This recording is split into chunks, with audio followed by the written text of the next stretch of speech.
United are set to make their second senior signing of the window. The negotiating time did start to get us a little bit nervous, but it does look as if it's finally happening. Starting to get a bit shaky, you know what I mean? I'm a little bit weak. It looks like Mbeumo is going to join Cunha and fully revamp that United front line that, let's face it, did struggle to simply put the ball in the back of the net last season. Similar to Cunha, Mbeumo purely wanted United.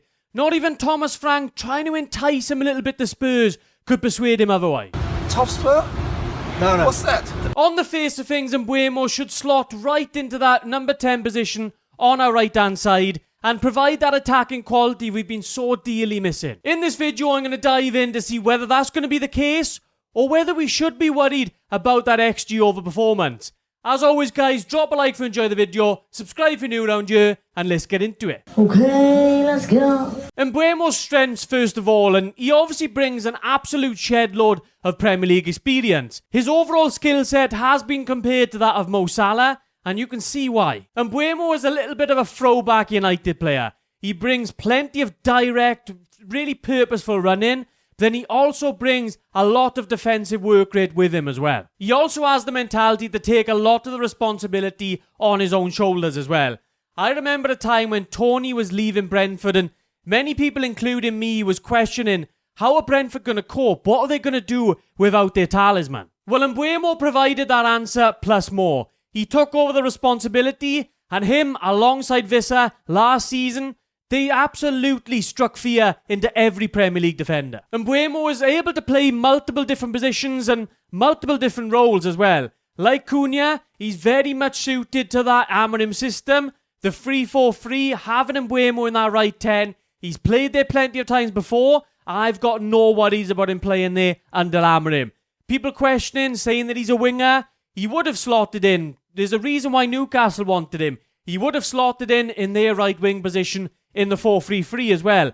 But he's more than comfortable playing a little bit more inside, playing as that right 10. Got absolutely no worries. Got some positive vibes in here. His athleticism and physicality is absolutely top notch. He can drop deep and help his team in build-up. He can hold that ball up and use his powerful frame to bring teammates into the game. He's got a very strong arse. Bro, what are you talking about, man? But he uses this in instances where he's backing into defenders, where he can either roll away from him himself, or he can lay the ball off to a teammate. He isn't a flashy 1v1 type player, but all he needs is half a yard and he'll punish you. He's got the ability to manipulate the defender with his dribbling. He's got an absolute wand of a left foot, and he's decent enough with his weaker foot as well that he can take defenders on either side and cause a lot of confusion in their minds. His crossing, particularly off his left foot, is unreal. There's a reason why he takes most of the set pieces for Brentford and does it a very good effect as well. And I hope United are going to use those crossing skills now. There's a reason why I was desperate for United to sign a striker of the likes of Osimhen. Someone like Osimhen would have absolutely fed all day on those Mbeumo crosses. But whether it's going to be Højlund or Xerxes in that number 9, or we're going to see someone else by the end of the window, that's up to United and the money now. It's better to be hungry than to pay full price. Mbeumo might not recreate the 20-goal season every single year, but he'll make up for that with his creativity. He's not just about running in behind and creating havoc on transitions. He can play in any game state. He can create with the best of them in that right half space up against any low block. And it's a huge reason why I'm not concerned about him making that theoretical step up. Even though I know, while I'm saying that, Brentford last season were a much better team than United, but you get what I mean. And lastly, his work ethic, and you simply couldn't ask for more. He's a pressing monster, but he can also sprint back then whenever you need him in defence as well.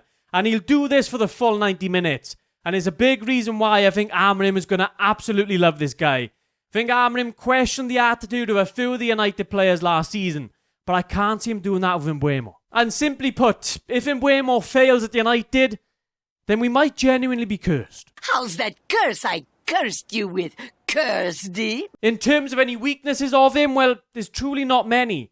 Yes, people will talk about that XG over performance, but as I've said, if you're going into it expecting 20 plus goals from Mbeumo and Cunha individually, it's not going to happen every season, and it very rarely does for a lot of wingers across Europe.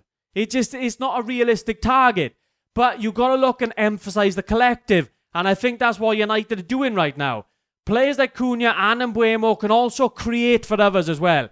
So if United obviously can sort that striker position out, it's going to massively help them. And you can see exactly why United have brought these two in. Of course, there's certain areas that he might be able to improve slightly.